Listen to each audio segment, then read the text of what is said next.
What is up, my veggies? My name is VTR and welcome back to another video game review. Yes, another one, and yes, it is also another Life is Strange game. I'm going to be reviewing Life is Strange Before the Storm.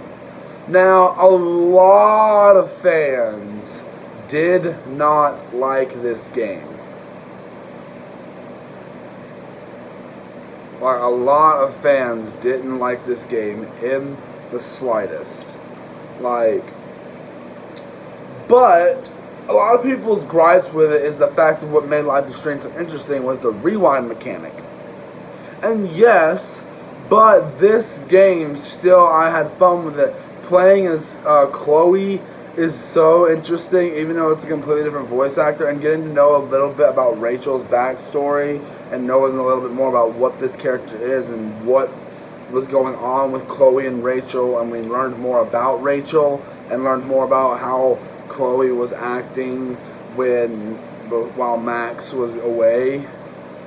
Was really interesting, and there's some nice little story beats here with some stuff. Episode 1 is definitely really good, and Episode 2 is decent. Episode 5 is a little, 3 is like little hit or miss, but there are definitely some emotional moments in Episode 5 that I really enjoyed, and there was just so much to enjoy with that. And the thing is, there's DLC for this, or like if you paid for a certain thing, if you a certain pre-order or something like that, you can get like a classic Chloe outfit, which is really cool. I really like that, and you get to see the start of the blue hair with Chloe, which was really cool.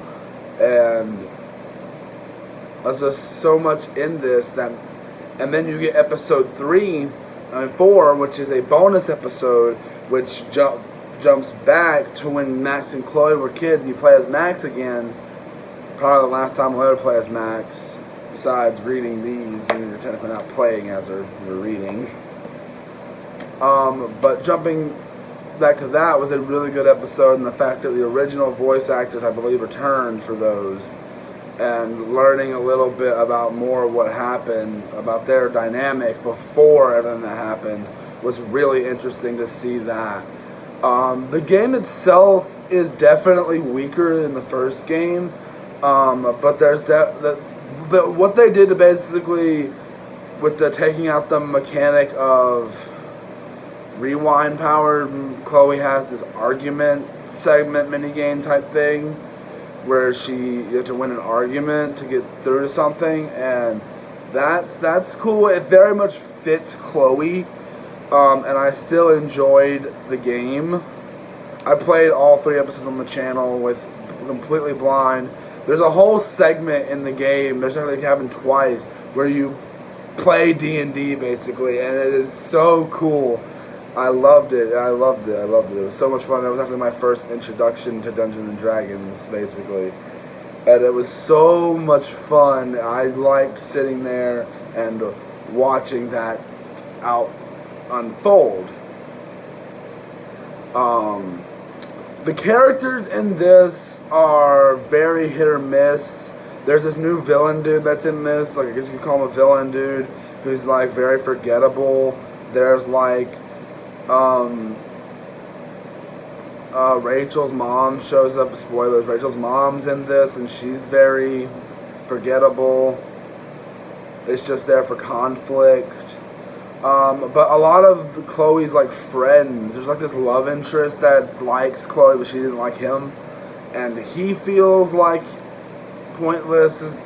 He's only there for like for one scene to happen in Episode 3, I think. And that felt kind of forced. But there's the 3 characters.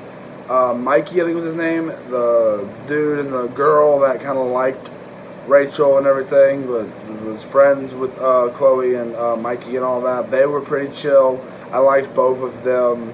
They were really good. And then Mikey's brother, I think his name was Mikey. I want to say his name was Mikey. And Mikey's brother was really cool too. And I liked those characters. You even got to see Victoria in this a little bit, and you got to see Nathan when he used to be a nerd that nobody liked, and that was really nice. I liked seeing a different side of Nathan. It It was fun to see that he wasn't the whole big bad that he became. And it was just really good to see that side of Nathan and how different he was. And the character was just so different and pushover. And there's just a lot more, I guess, character moments. There's a lot of character moments in this. The gameplay isn't that different. It feels like slightly different, but there's not really much difference to the gameplay. The music definitely didn't hit as well with me as the first game. I didn't even mention that when the first game was music. The music was better in the first game. But I think that the animation here is a little better. There's still some parts where lip sync is not synced up well.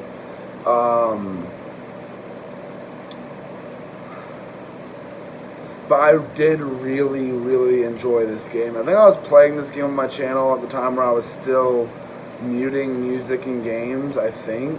I don't remember. But the game was super interesting, and like every moment in the game felt natural and fun, and just enjoying every second of this game. It had its weak points. It definitely had more weak points than the first game, but I still enjoyed it nonetheless. It's not as good as the first, definitely not, but I still get that similar feeling like, yes, this is the same world that, and I enjoyed almost every second of this game, and it seemed very, very interesting. And I liked that this wasn't technically this was a prequel. It was really, I did like seeing the inclusion of Max again in the 4th episode. I'll talk a little more about the 4th episode in a minute. And then I forgot to mention Daniel and Joyce. We get to see a little more of their relationship in this. We didn't get to see a lot of that in the first game. So I like seeing a little more of that. This is before they were married and everything. The game ends with them her proposing.